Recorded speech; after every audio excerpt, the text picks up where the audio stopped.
My freezer is looking ridiculously low. So that means we are back with freezer meals. So excited today. Hey everyone, welcome back to my channel and welcome if you are new. My name's Nicole and we are back with another big batch cooking marathon of freezer meals. First, I just want to say thank you so much for all the great feedback and comments on my previous freezer meal videos. So we are gonna go ahead and continue with another big batch freezer cooking session that we are gonna try and get done in 2 days again. Like I mentioned last time, I will not be making any casseroles in this video. I know that casseroles make great freezer meals and they tend to freeze and reheat very well, but my husband is not a fan of casseroles. So it really forces me to get a little more creative and put a lot more thought to work around that. So on the menu today, we are gonna start with making our own Pop-Tarts. We are gonna be making chocolate chip waffles and bacon, egg, and cheese breakfast croissants. Big batches of sloppy joes, a couple more big batches of ground beef stroganoff, which my family loves. And we're gonna be doing a couple of chicken pot pies. I'm also gonna be trying pepperoni pizza calzones. And I'm gonna go ahead and throw in a couple marinades as well. The marinades we did in my previous video worked so well. They were so good once they were cooked up. I am going to do another honey mustard chicken marinade because it is so good. I can't not do it again. And I'm also gonna be doing a barbecue marinade for some country style pork ribs that I have. And then, you know, we do a dessert. We are gonna be doing double chocolate chip cookies for the freezer. All right, so I have my kitchen prepped and ready. All right, let's just jump into it. Let's go ahead and start cooking. Today, we're gonna go ahead and start off with the Pop-Tarts so that we can have those baking and cooling while we can work on some other things. Since I'm making quite a few things, I'm gonna make this one easy on myself and then use these Pillsbury pie crusts for my dough. I've heard very good things about people using these for Pop-Tarts, so we're gonna go ahead and try that today. Okay, so I have had my crust sitting out for about 15 minutes or so, just to get a bit thawed and it's easier to work with. So I'm gonna go ahead and unroll it gently. And I'm just gonna roll it out just a bit.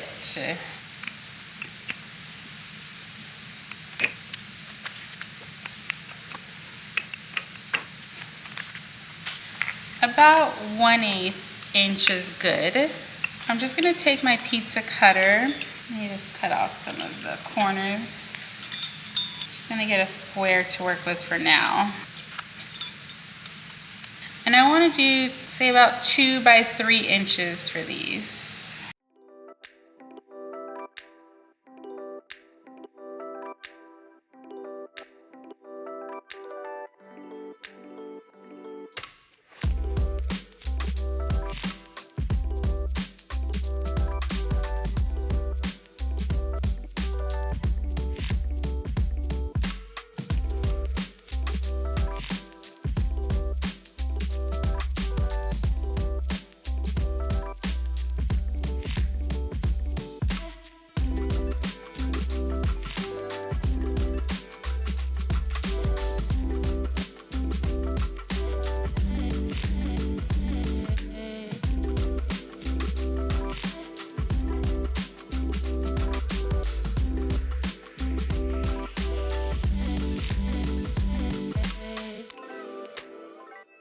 Okay, now that we have our shapes formed, I'm gonna go ahead and with some red raspberry preserves. I have sugar-free on hand, so this is what I'm gonna use. I'm gonna add just about a tablespoonful into each of these.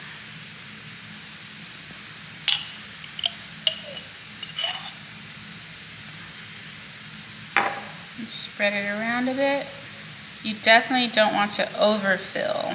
So we'll see how this does. We'll place our tops on. I'm just gonna use a fork to crimp these out.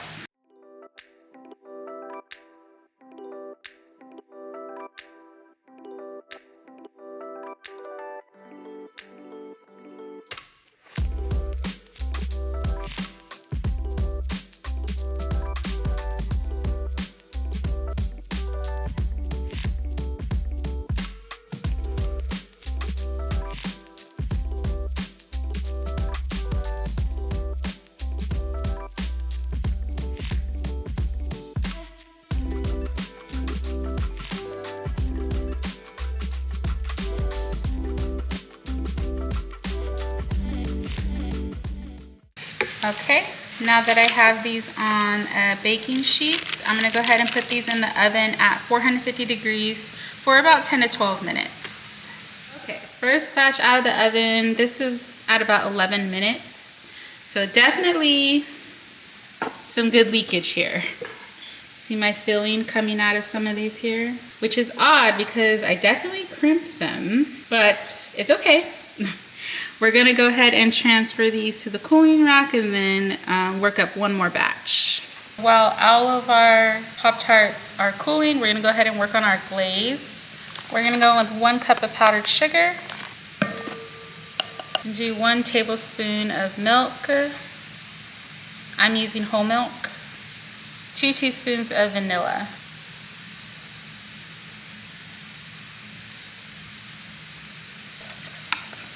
This looks pretty stiff, right? Let's add in a little bit more milk. Let's try another tablespoon.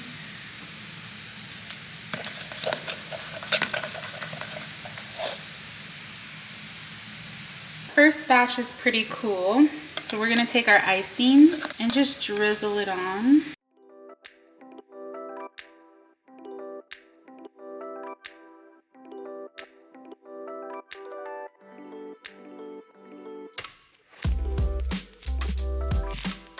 Leftover, clean up these.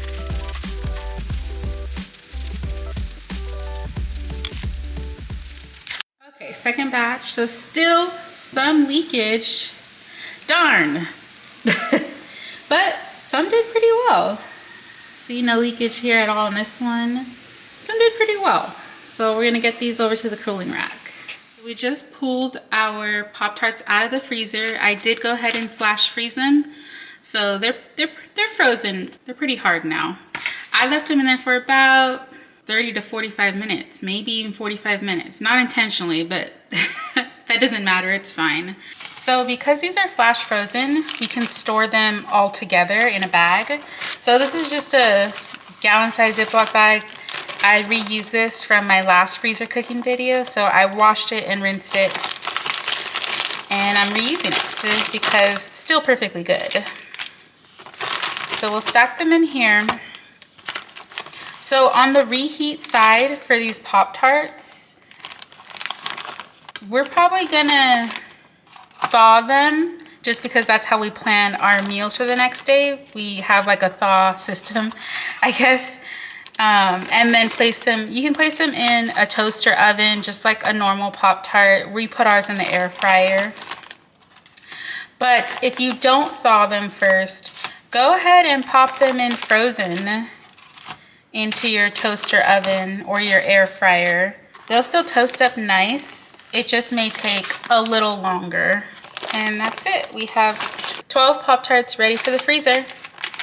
Okay, now that our Pop-Tarts are done, we're gonna go ahead and get started on our waffles. So I keep our waffles pretty simple, and I'm gonna use this Krusteaz Light and Fluffy Buttermilk pancake mix because we have a lot of it and I don't want it to go to waste.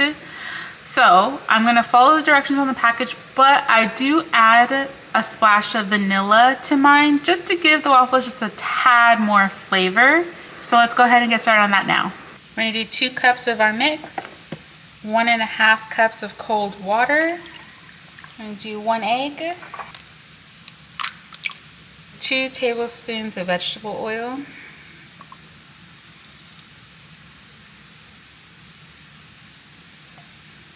a splash of vanilla.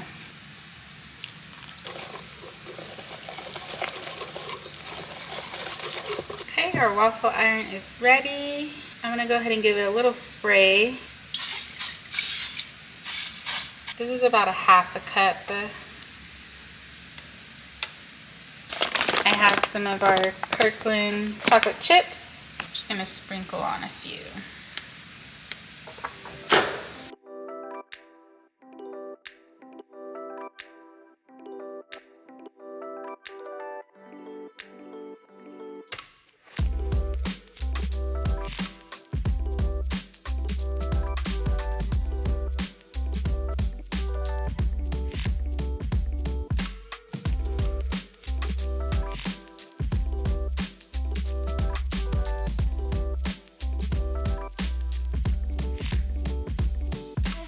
So here are our waffles. They are cooling on these wire racks here.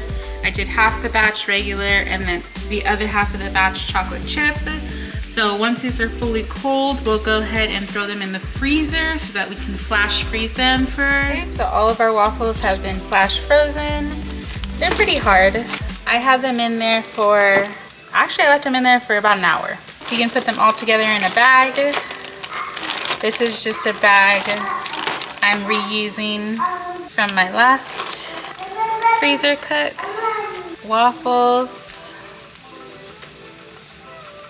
531. I made 2 batches, a double batch of the batter, and it came out to 11 waffles. But we all kind of eat different servings of these. So my husband would eat a whole one, I would eat a half of one, and then my little baby eats a 1/4 of one. So even though there's 11 waffles, it actually, for us, it extends a bit more than that. So I'm gonna go ahead and put these in the freezer.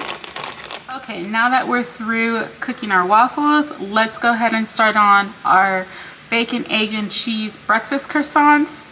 So for these, I'm gonna use these Costco butter croissants. There are 12 in there, so let's go ahead and start cooking up our bacon and our eggs to prep. I am using the Kirkland thick sliced bacon here, center cut. It's really good. I'm gonna take my slices and cut them in half.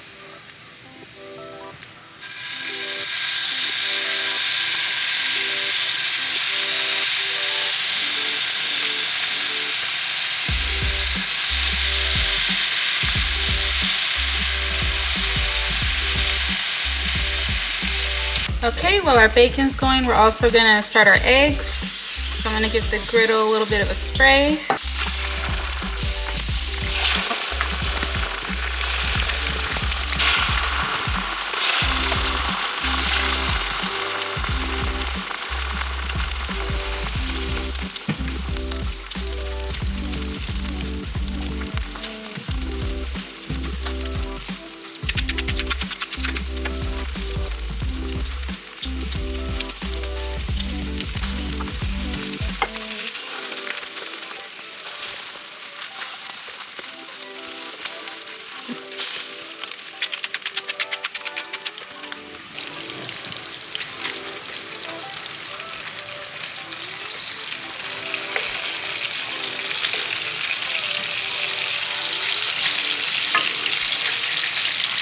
Okay, so we have our cooked eggs and bacon cooling before we start assembling them into the sandwiches.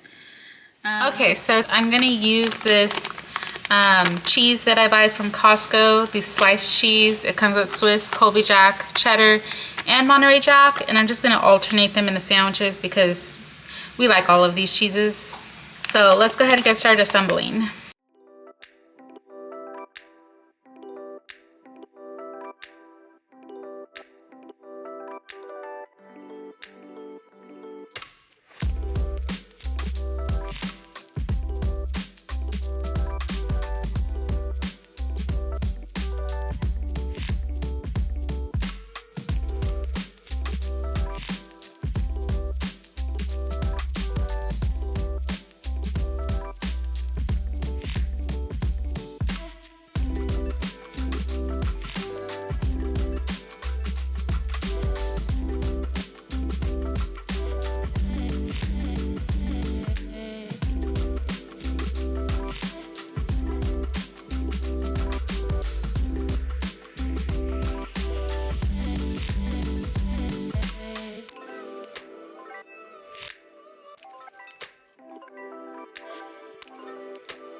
Okay, so we have all of our assembled sandwiches.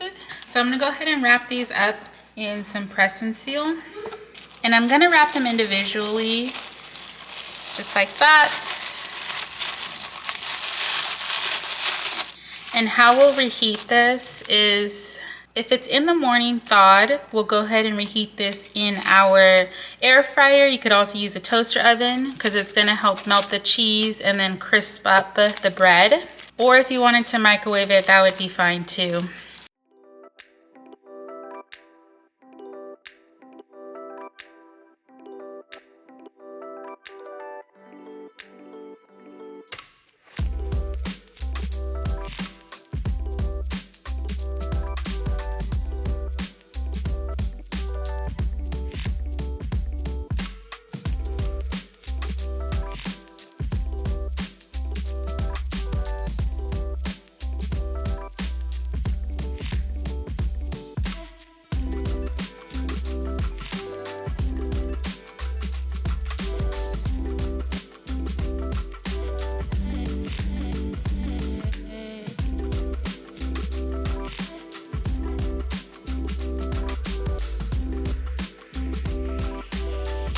Okay, 12 bacon, egg, and cheese breakfast croissants done. All right, I am back. It is much later now. It's 10:45 p.m., but I had to take a break from this to go pick up my son from school, eat dinner, do his whole nighttime routine. So we are back. It is late, but that's okay. We're trying to finish up one more dish today. So next up, I'm gonna go ahead and get started on the Sloppy Joe batches. I'm gonna go ahead and do a double batch today. I know I've showed this on my channel before, but I'm using my cookbook that my mother-in-law gifted me. Here is the recipe. So I'm gonna go ahead and grab the ground beef because we're gonna do a double batch. So I'm gonna get 2 pounds started on the stove, and then we'll cut up our vegetables.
And drain out some of this liquid.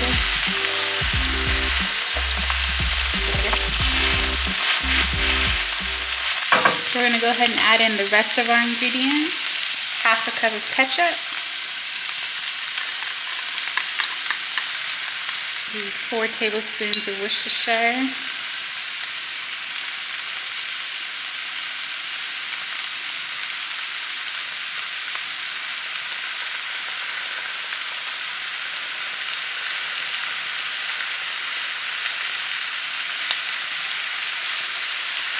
Four tablespoons of mustard.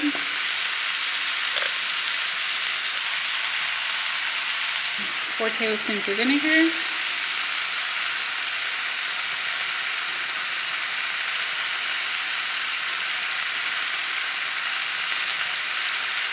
I know that seems like a lot, but this is a double batch.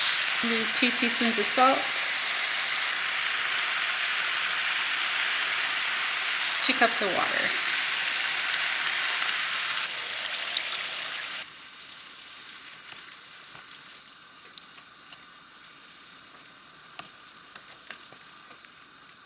Okay, we're gonna keep this on medium-high until it comes up to a boil and thickens. Okay, so you can see that this is thickened a bit now. I'm gonna run my spatula through it. So now we're just gonna go ahead and cover and simmer it on low for about 5 to 10 minutes.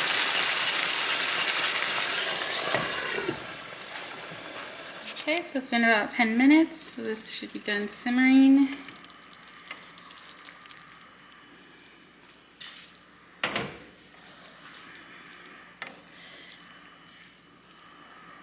You can see it's nice and saucy still, which is the way my husband likes it. Now we're just gonna go ahead and let this cool completely before we start packaging it up.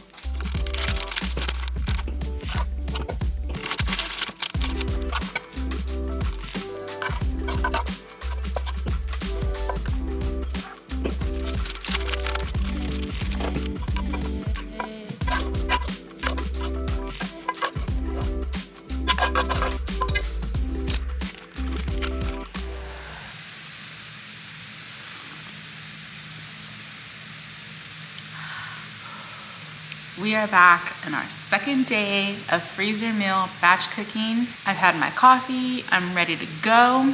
We're about halfway through our menu so far, so pretty good.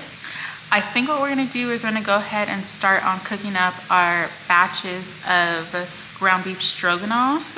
So this is a family favorite of mine. We all love ground beef stroganoff here, so let's get started on that now. Okay, so to get started, I'm just gonna prep and chop up my mushrooms, onions, and garlic. My mushrooms I've already wiped off with a wet paper towel, so they're nice and clean. And I'm actually not, these are baby portobello mushrooms. I'm going to cut these or slice these so that they're a little on the bigger side because my husband is actually not a big fan of mushrooms. But I keep them because I love mushrooms and they add a lot of flavor to beef stroganoff. So I'm gonna go ahead and just cut them a little larger so that he can pick them out if he wants to.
Okay, so I have 2 pounds of lean ground beef in here, and I'm just gonna let it brown up just a bit before I add in my mushrooms, onions, and garlic. Okay.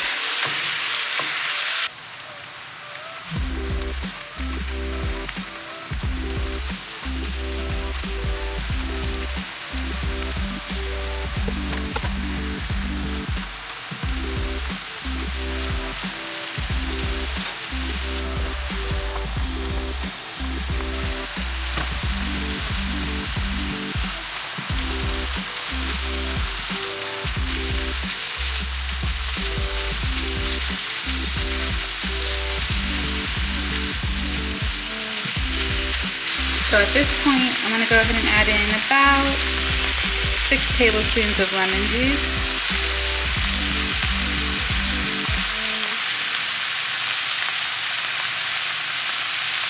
And I'm also gonna do 6 of a red wine.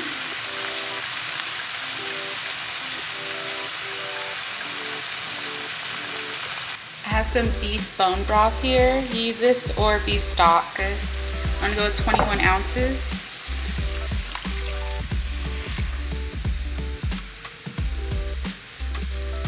I'm gonna go with some salt.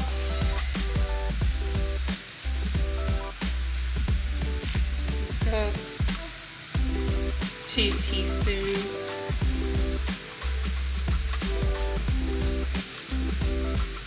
And then a bunch of pepper.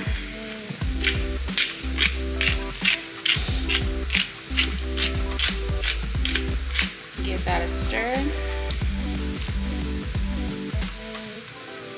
Okay, so I'm gonna go ahead and let this simmer uncovered for about 15 minutes.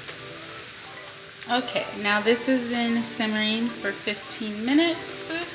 We're gonna turn it off. This is the point where we wanna get it ready for the freezer. The last ingredient is sour cream, which we don't wanna add right now. That's something we would add during the reheat process, during the reheat cook. It smells amazing. So I'm gonna turn this off, wait for it to completely cool, and then we'll package it up for the freezer. So our beef stroganoff mixture is completely cooled. It's very liquidy right now, which is totally fine because when we reheat it on the stove and add in the sour cream, that's when it will get that really like creamy color. But for now, this is the point that you want to freeze it, and it smells so good right now.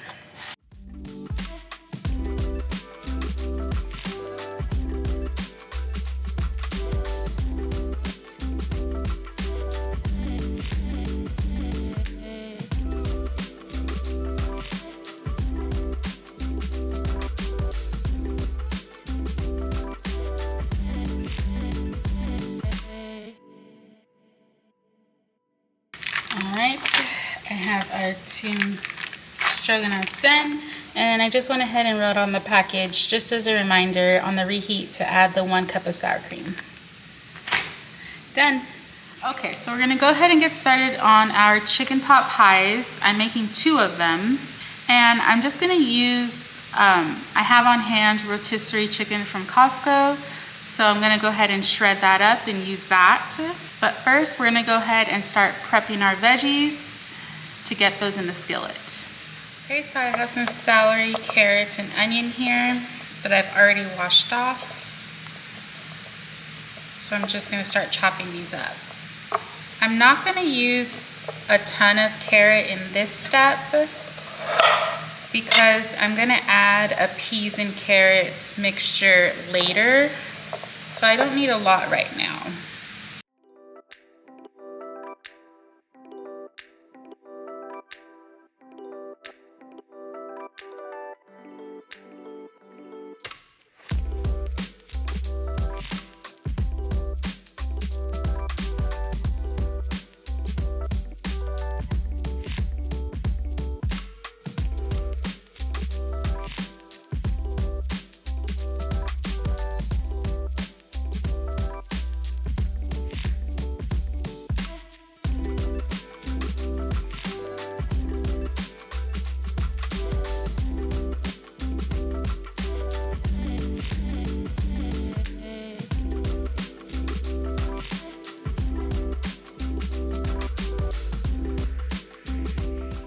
In my pan, I have 2/3 cup of butter in here.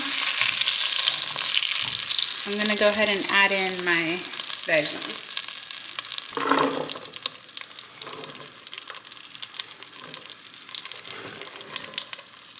And I'm just gonna let these saute for a bit.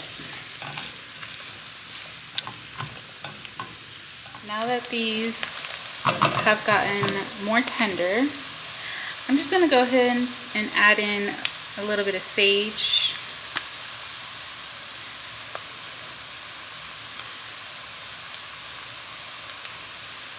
It's maybe 1/4 of a teaspoon. And also a little bit of thyme, dried thyme, just a pinch, just to help bump it up.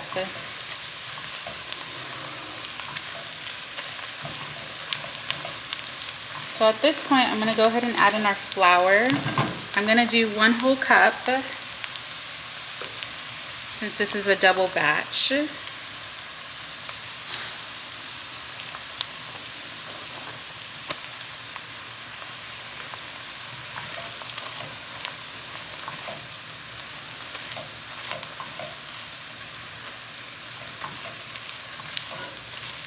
It's going to get very thick for a minute.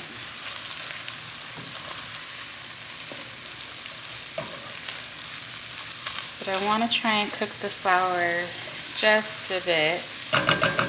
Okay, so this looks good. It's cooked a bit. Now something I'm going to add, which I don't see many recipes use for chicken pot pie, but I never make chicken pot pie without this.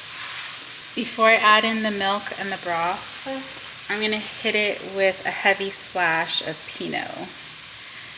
And I'm telling you, if you try this, it gives it a really good bump of flavor.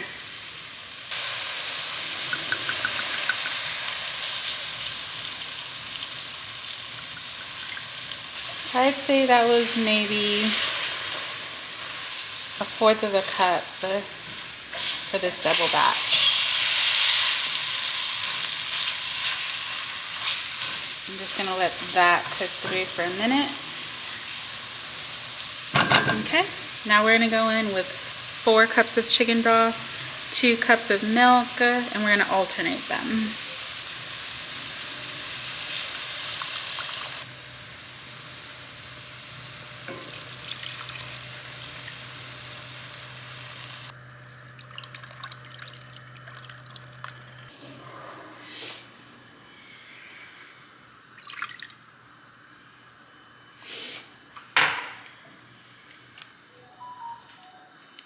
Okay, now we're just going to work on bringing this up to a boil until it gets thickened. It's starting to boil now. It's gotten much thicker. So we're going to cut it to low and then go ahead and add in our chicken. I shredded up 1 rotisserie chicken here. I'm just going to dump all of that in.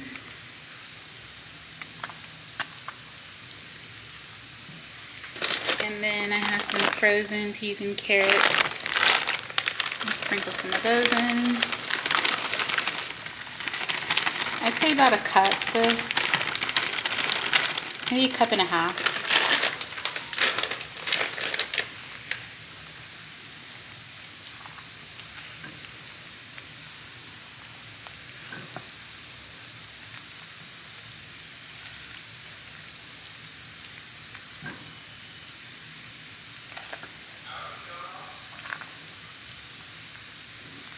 So I'm going to go ahead and add in my salt and pepper here. You can do salt to taste, but I'm going to start with 2 teaspoons. And then a lot of pepper. Probably until my hand gets tired. No, but I'd go closer to 1/2 tablespoon to a tablespoon, just because we really like pepper. And this is a double batch. And then lastly, I'm just going to add in just a little handful of chopped parsley.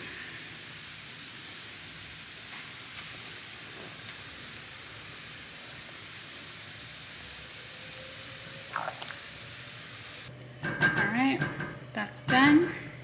So now we're just going to turn this off and let it start to cool. Okay, so our chicken pot pie filling is completely cooled. It smells so good. We're gonna go ahead and put it into our pie crust. So I just have some Pillsbury pie crust here. This is a pack of 2 and they're 9 inches. So I'm gonna go ahead and put it in here since we're going to freeze these unbaked. So I just bought the pie crust to make it easy on myself. We're gonna fill both of these, and then I have some just refrigerated pie crust that you roll out. We're gonna go ahead and put that over the top.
Okay, so these are heaping pot pies.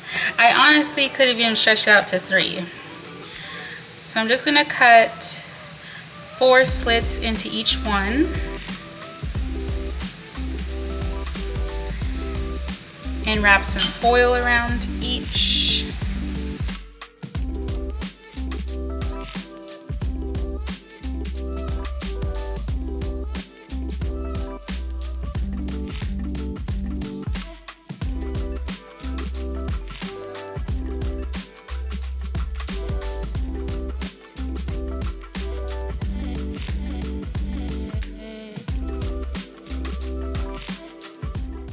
Okay, so my pot pies are done, and I just went ahead and labeled them with the baking instructions. These we can bake from frozen. So we're gonna bake them at 400 for 30 minutes. You remove the foil, and then you bake for another 30 minutes uncovered. And then they come out great.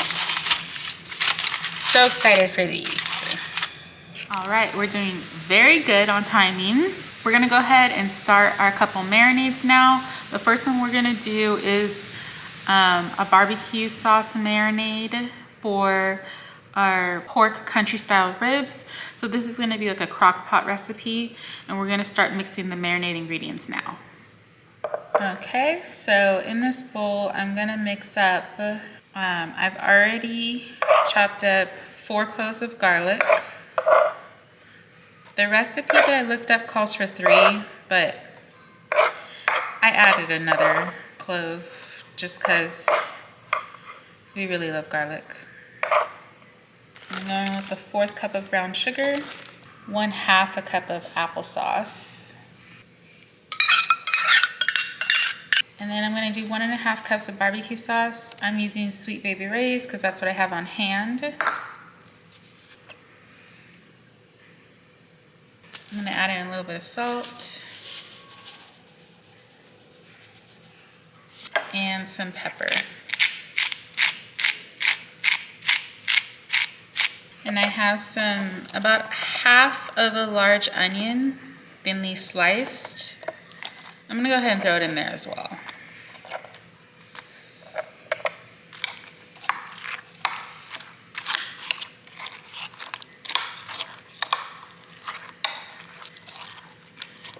And just mix that up.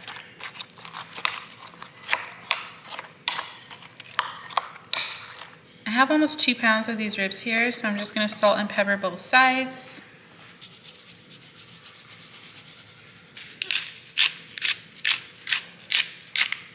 And I'm just gonna put these in this gallon bag. I'm reusing this one. I already washed and rinsed it out. It's still perfectly fine to use, so I'm gonna throw these in here. And I'm gonna go ahead and throw in my marinade.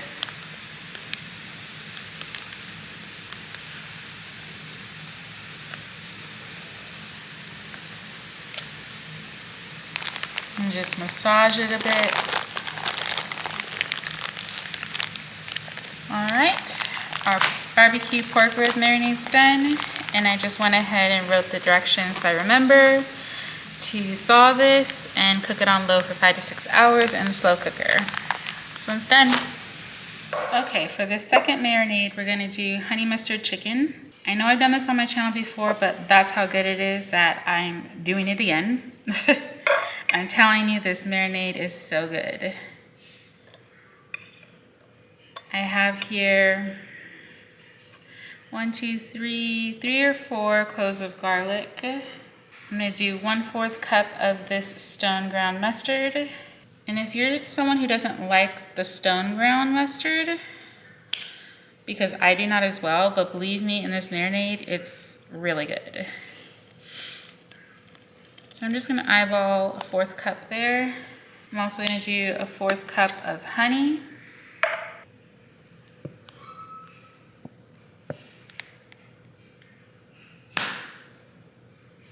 And I'm going to measure a 1/4 cup of olive oil. I don't know how to eyeball something that's just straight thin liquid.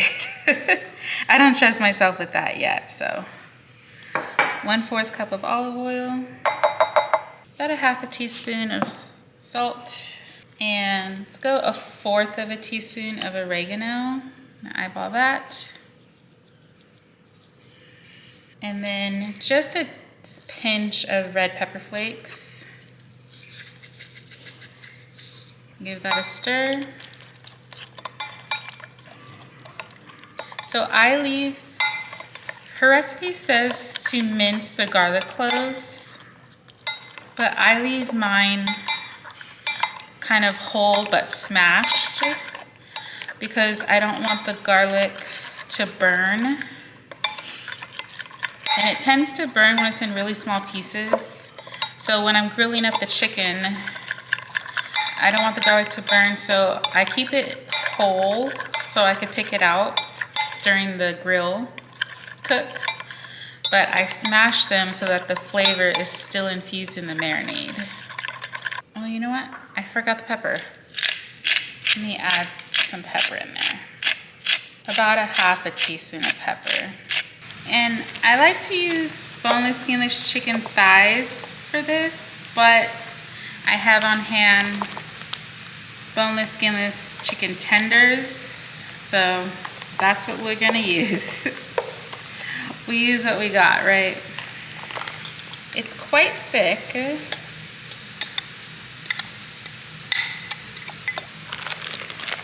Okay. Done. Now we're gonna go ahead and get started on our pizza calzones. So what I'm gonna do is I'm gonna use pre-made dough for these, just to make it easier on myself, but I am gonna do a quick homemade pizza sauce.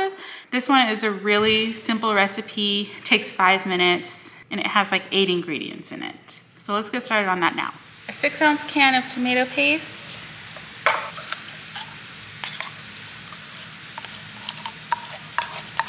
We're gonna do about 15 ounces of tomato sauce. Well, these are 8-ounce cans, so we'll do 16. And mix that up. We're gonna do 1 to 2 tablespoons of oregano. 1.5. We're gonna do 2 tablespoons of Italian seasoning.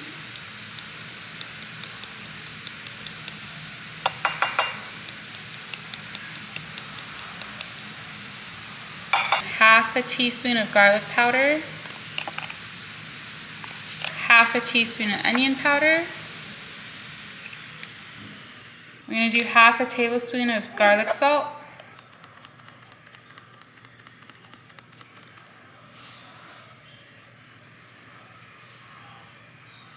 One teaspoon of sugar and 1/4 teaspoon of pepper. Mix that up.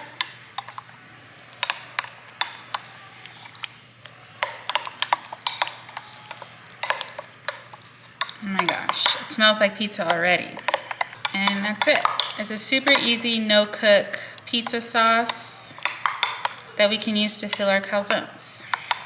Okay, so we're gonna start with our calzones. I have 1 pound of pizza dough. Well, I have 2 pounds, but we'll start with the 1 pound. Back into a ball and cut it in 4.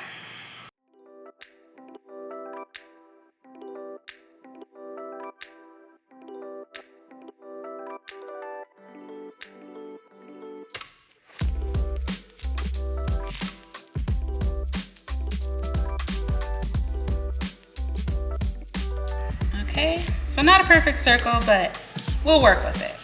I have some shredded mozzarella cheese. I'm gonna add to the side. We're gonna add a couple tablespoons of our homemade pizza sauce. And I just have some pepperoni.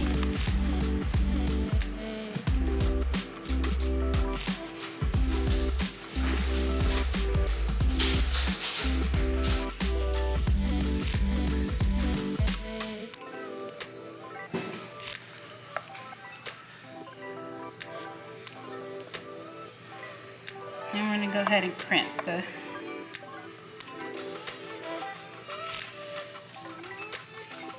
and do just a couple slits in it.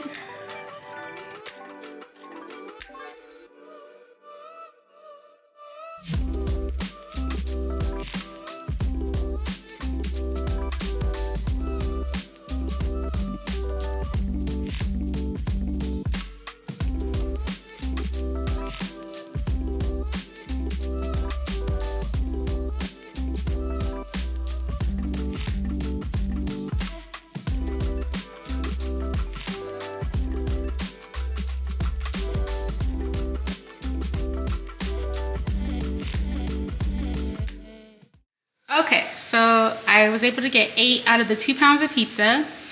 So I already cut little air vents in each of them. Now, they don't look beautiful, but that's okay. We're just gonna roll with it. I have my oven at 425. We're gonna brush some olive oil on top and then put them in for about 15 minutes until they're golden.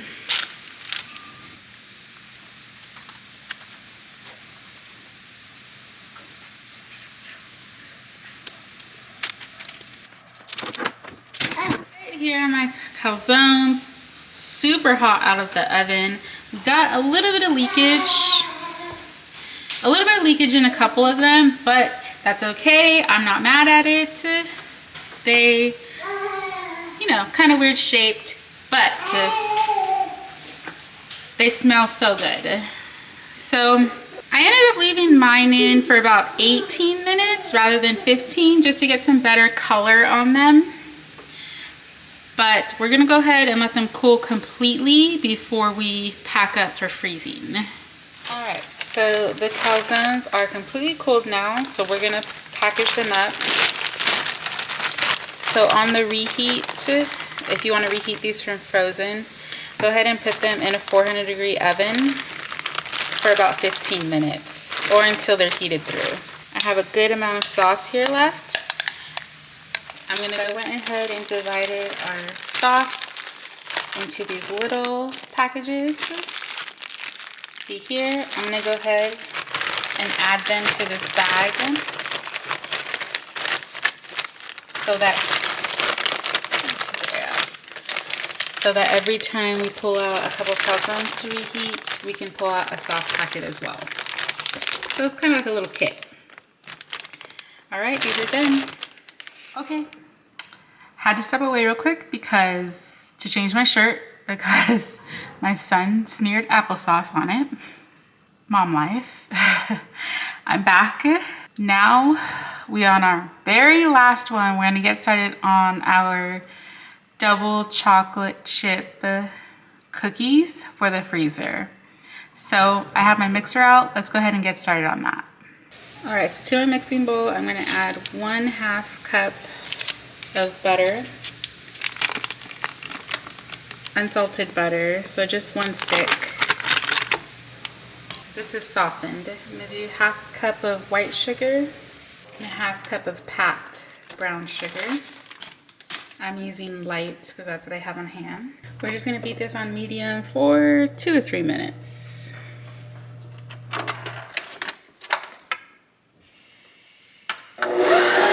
Okay, so camera shut off. Sorry about that. I added 1 large egg and a teaspoon of vanilla there. And we're just gonna beat this on high till it's combined. Okay, so in a separate bowl, we're gonna whisk together 1 cup of flour. This is for our dry ingredients. 2/3 cup of cocoa powder, unsweetened.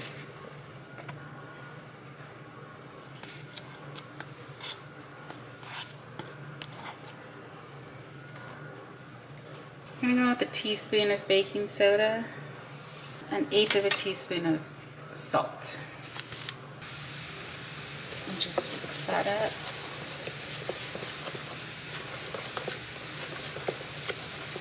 Alright, so with our mixer on low, we're gonna start pouring in our dry ingredients. Slowly.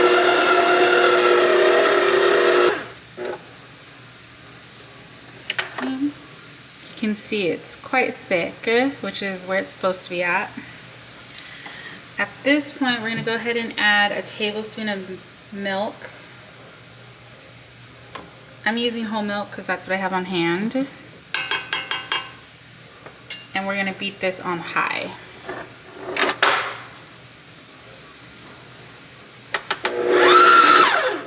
Okay, we're gonna go in with some chocolate chips. The recipe calls for 1 1/4 cup.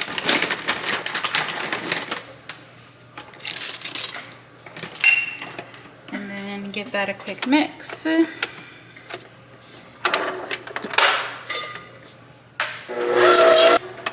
Okay, there's our dough. Looks very chocolatey. Okay, so we're just gonna take our little cookie scoop, scoop it from the bowl, and like last time, we're going to scoop these balls and flash freeze them before we store them for the freezer. Now, if you wanted to bake these cookies right now,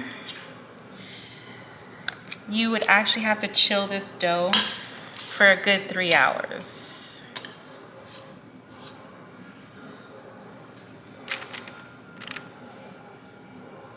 According to the recipe, chilling is mandatory for this dough. Then you would remove the cookie dough from the refrigerator and then you let it sit at room temperature for like 10 minutes. You would bake these on a 350-degree oven for about 11 to 12 minutes. We bake our cookies from the freezer, frozen. So I would use the same temperature, just add another minute or so till they're cooked through.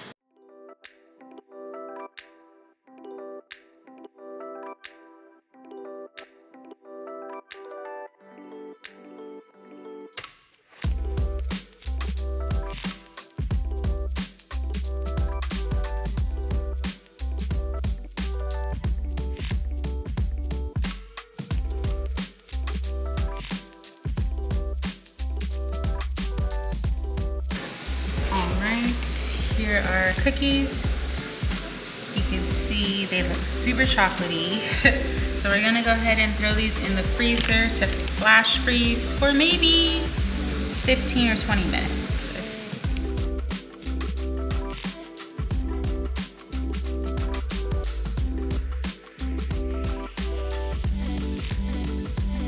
This recipe, this was a single batch, and it gave us 28 cookies, 28 dough balls. So I'm gonna go ahead and pop these in the freezer. All right, I hope that was helpful for you. Please like this video if you enjoyed watching me cook through all of these freezer meals. We are done with our big 2-day marathon cook. Oh, and I did get a lot of comments that the reheat video I did was super helpful for people to see what the meals look like once they're prepared to eat that day. So let me know down in the comments if you want me to do another reheat video based on the meals that I did in these last 2 days. I'd be happy to do that too if it's helpful for you. If you want to hang out with me some more in the kitchen, I'll go ahead and pop up a couple videos here, and I'll see you in the next one. Bye.